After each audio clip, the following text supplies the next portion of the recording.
fitness challenges are part of it, but it's mostly now really, I'm big into visualization and also self-talk. But also like, where do I want to be in life? Where do I see myself? And then I start making these plans and how I'm going to get there. And I don't deviate from that plan. So that's kind of how I do them now. I mean, it's a lot more to it than that, but it's a lot of quiet time. I shut out a lot of noise. I only have people in my life that need to be there. If you don't need to be in my life, I'm not about acquiring more friends. I'm not about noise. I'm about, okay, are you trying to go somewhere? You can jump on board. If not, I don't want to hear all your problems.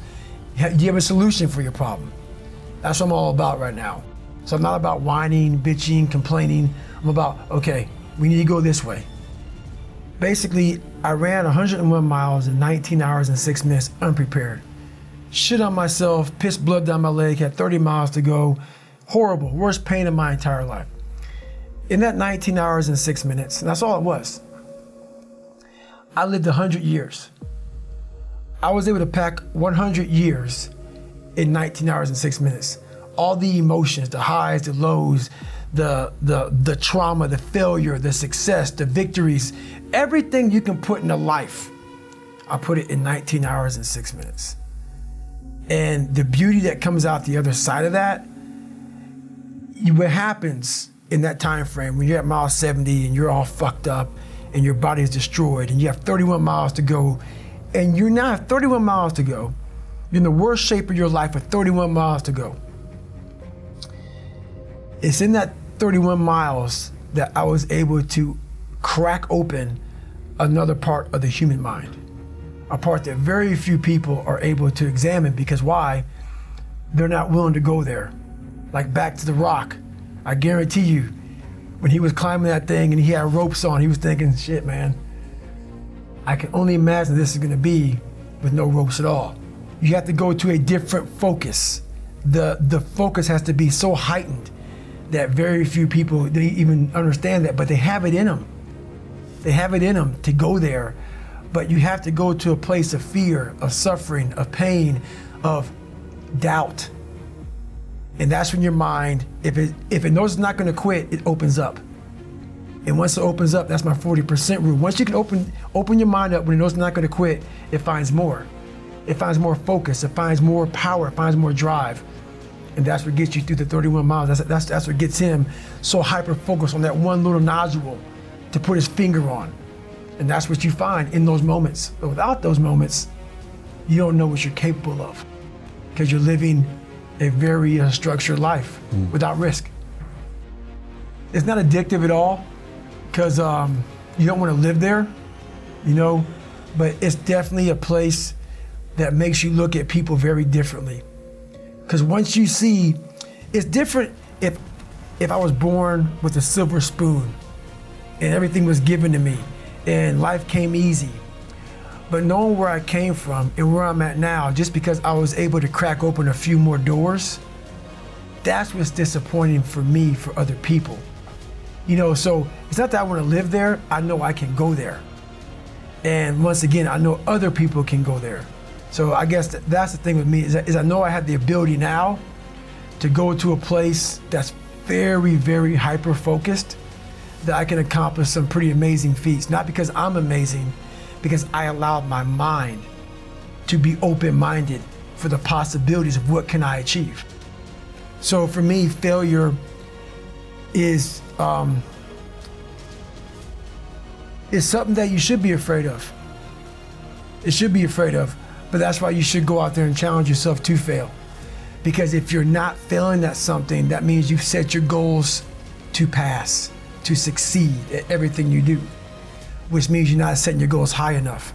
So for me, okay, I'm gonna go out and break the Guinness Book of World Records for pull-ups. Lofty goal, which is why I failed it twice before I finally got it. I knew going into everything I've ever done in my life, Navy SEAL training 3 times before I got it. Everything I've ever done in my life took me 3 times before I got it. I knew that there was a huge possibility of failure. But what I gained from failure is this. When you see a movie and you watch a movie about a person who keeps failing, and at the end, they succeed. I become the movie. I want to feel how I feel watching someone else in the movie. When I watched Rocky get his ass kicked and I watched all these different things of failure, I was able to put myself there and say, God, man, how much do you feel now that you finally got there? That's what failure has done to me. I've watched so many things and watched someone succeed at the end of it. It's like, God, I want to feel like that. But failure causes that one feeling. Without that failure involved, you don't have that feeling. If you just pass and you succeed and you're great, that feeling, yeah, okay, I'm good. What takes you years, months, years to accomplish because you just can't get over the hump, but you continue going back to the drawing board. You're looking for those few seconds after you finally figure out the equation, whatever the equation may be, to get you to finally pass, to succeed. I live for that feeling, but I can't get that feeling without going through, fuck, I failed this equation.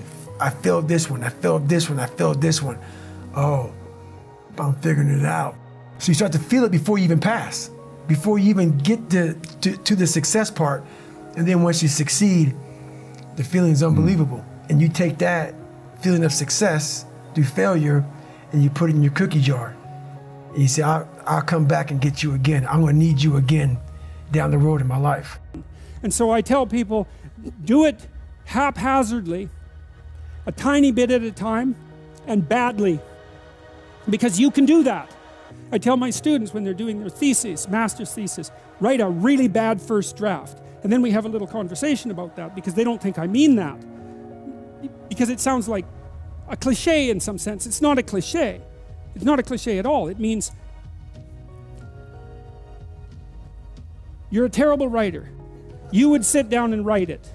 And the thing is, then you have it, right? Then you have something, and then you can fix it. You can iterate and fix it. That bad first draft, that's the most valuable thing. And so that's what you need. You need a bad first draft of yourself. And there's an idea that Jung developed about the trickster and the jester, the comedian, right? That the trickster is the precursor to the savior.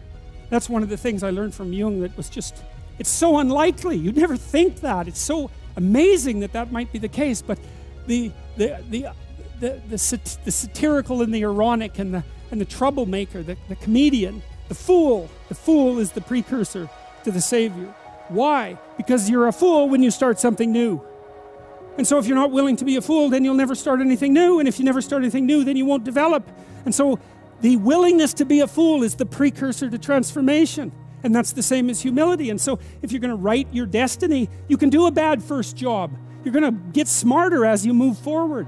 That's the thing, is that so something beckons to you. That's what happens here. Maybe the star that Geppetto wished on was the wrong damn star, but at least it was a star, right? At least it was in the sky. At least it moved him forward. And so you say in your life, well, something grips you and fills you with interest. And you think, well, should I do that? And the answer is, if not that, then something. What if it's a mistake? It's a mistake. Rest assured. What do you know? You're going to stumble around, right? And what's going to happen is this. You're going to not stay in stasis. You're not going to wander around in circles. And I see people like that. They said, well, I never knew what to do, and now I'm 40. It's like, that's not so good. That's not so good.